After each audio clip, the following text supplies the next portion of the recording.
The metro is the beating heart of the city of Paris. Iconic in its design, each metro stop bears a person's name, an event, or a landmark that helped shape France and her culture that we know today. In this podcast, we will take the metro to the Enlightenment, past the French Resistance, through the Franco-Prussian War to the Revolution. We will stop at great intellects, artists and innovators and discover how France and Paris were made and the people that made her. Let's travel through French history one station at a time. Welcome to Metro Stop Podcast. What if literature were a game? What if a single story could be told 99 different ways? Or a mischievous child could turn the Paris metro into pure chaos? Raymond Queneau believed words were toys, tools for invention, laughter and discovery. Philosopher, joker and co-founder of Oulipo, he transformed language into a playground where rules became puzzles and slang became poetry. Queneau didn't just write novels, he rewrote the very idea of what a novel could be. This is Metro Stop Podcast, and I'm your host, Kelly Blair. Bobigny, Pantin, Raymond Queneau is a station at the north end of Line 5. It is named after the communes of Bobigny and Pantin and the 20th century author Raymond Queneau. The station opened on the 25th of April 1985. Raymond Queneau was born on the 21st of February 1903 in Le Havre in the north of France. He studied philosophy at the Sorbonne. Queneau was witty, playful and intellectually adventurous. He loved wordplay and paradoxes. He was both a philosopher and a joker, fascinated by the structures underlying language and literature, and he produced arguably some of the most important prose and poetry of the mid-20th century. He worked as an editor at Gallimard Publishing House, and he co-founded the experimental literary group Oulipo, which stood for the Oeuvre de Littérature Potentielle, which was the workshop for potential literature in 1960, which explored constrained writing techniques. He married Jeanine Can in 1928. They had one son, Jean-Marie. She was the sister-in-law of André Breton, the leader of the Surrealists. Queneau was discreet in his private life, preferring intellectual circles to public flamboyance. He balanced family life with his literary experiments and editorial work. He generally avoided overt political statements, preferring to focus on language, literature and philosophy. He briefly associated with André Breton and the Surrealist movement in the 1920s, though he eventually distanced himself from their rigid ideology. During World War II, Queneau's poetry reflected the anxieties of civilian life and the distortions of wartime news, offering subtle critiques on how information and propaganda shaped public perception. While he never became a partisan activist, his work embodies a humanist scepticism towards dogma and authoritarianism, aligning him with intellectual currents that valued individual freedom, playful resistance, and the democratisation of culture. Fast forward to 1947, Queneau publishes Exercises in Style, a seemingly trivial anecdote retold in 99 different ways. But beneath the humour lies a political lesson. Truth is never singular. It is refracted through perspective and language. It's a masterpiece of experimentation, the same trivial story retold in 99 different styles, from sonnet to telegram, and it is still used worldwide in creative writing classes to teach the flexibility of expression. It demonstrated that just as propaganda can distort reality, style can reshape meaning. Then comes 1959 and Zazie dans le métro. A cheeky 11-year-old storms Paris, speaking in slang, twisting words and mocking authority. Raymond Queneau is credited with introducing French slang and everyday spoken language into serious literature in Zazie dans le métro. It was the first time we were reading French argot. His playful use of colloquial speech broke down the barrier between high literary French and the language of the street, making him a pioneer in democratising French literature.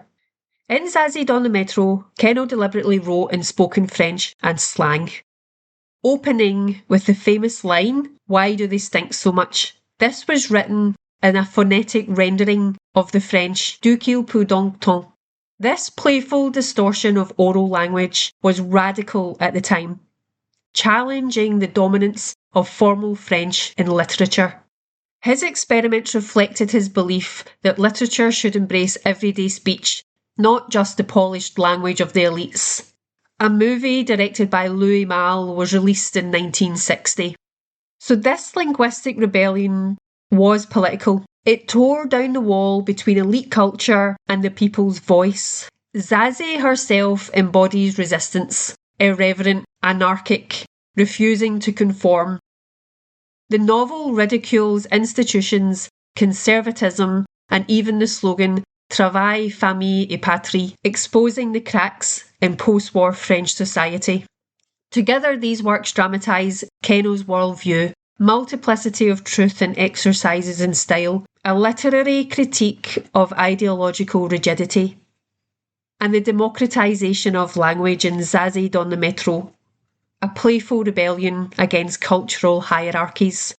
The pattern of his novels was similar, the vision of an absurd world emerging from a familiar setting, a suburb, an amusement park, or a Paris subway. His other works include The Bark Tree from 1933, that was his debut novel which blended philosophy and satire, Les Fleurs Bleues, a playful surreal novel exploring time, history and identity. Heading into the 60s, Queneau co-founded Oulipo, Le Oeuvre de Littérature Potentielle, meaning the workshop of potential literature, with mathematician Francois Lelyonnet. It brought together writers and mathematicians to explore creativity through constraints, using rules for invention. Constraints don't limit creativity, they unlock new possibilities.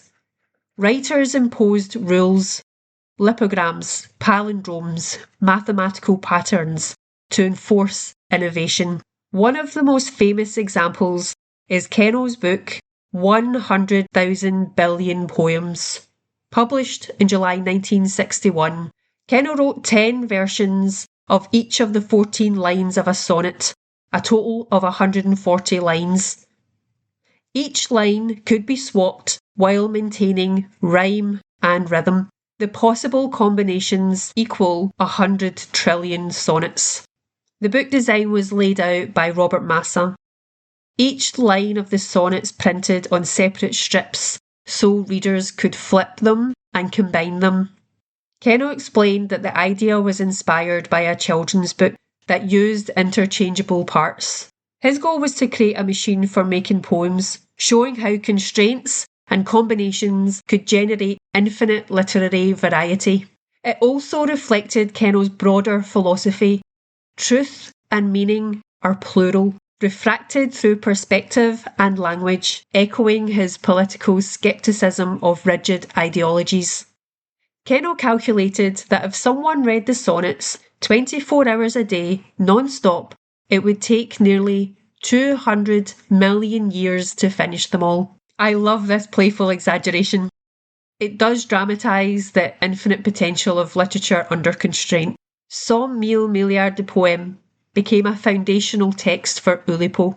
It demonstrated how mathematical constructs could unlock creativity, and it pushed the boundaries of what a book could be. The work is still studied in creative writing and digital literature as an early example of interactive, generative art. It cemented Queneau's reputation as a language innovator, bridging poetry, mathematics, and philosophy. It stands as a playful yet profound statement of his worldview. Literature is infinite, truth is multiple, and creativity thrives under rules. It influenced later writers and other members of Oulipo, like Georges Perec, famous for La Disparition in 1969, which is a novel written entirely without the letter E, which is a lipogram, texts written without a particular letter. Other techniques and experiments include the N+7, which replaces every noun with the 7th noun after it in the dictionary. There's also snowball poems, when each line grows by one syllable or word. Mathematical structures were used, permutations, graphs and algorithms to generate literature. Oulipo's methods are used in creative writing workshops, coding-based literature, and even AI experiments in text generation. It bridged mathematics and art, leaving a legacy of playful rigour that continues to inspire writers, educators, and artists. Raymond Queneau died in Paris on the 25th of October 1976, aged 73. Across these centuries, from Etienne Dole's defiant presses to Raymond Queneau's playful experiments, we've walked alongside men who reshaped language to their will, sometimes to liberate it, sometimes to challenge it, always to expand what it could hold. Their voices could not have been more different, yet each carried the same quiet conviction that knowledge is meant to be shared, that stories are meant to travel, and that language is a living thing shaped by every hand that dares to write. As we close this season, we're not just stepping away from a timeline of great writers. We're stepping into an ongoing conversation that they began. A conversation that reminds us that words outlive their authors, ideas outgrow their eras, and the act of telling a story is in itself an act of hope.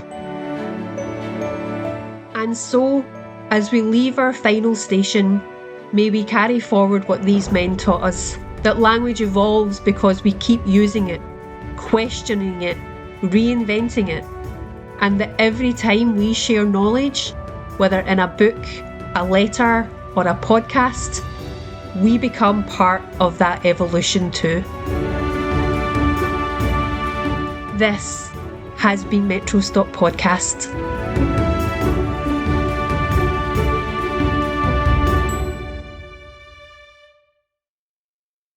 My main source for this season's biographies was Britannica, but I referenced different sources about the work and the cultural impact. They are all listed in the show notes. Music by Keys of Moon. You can follow me on Instagram at Metro Stop Podcast.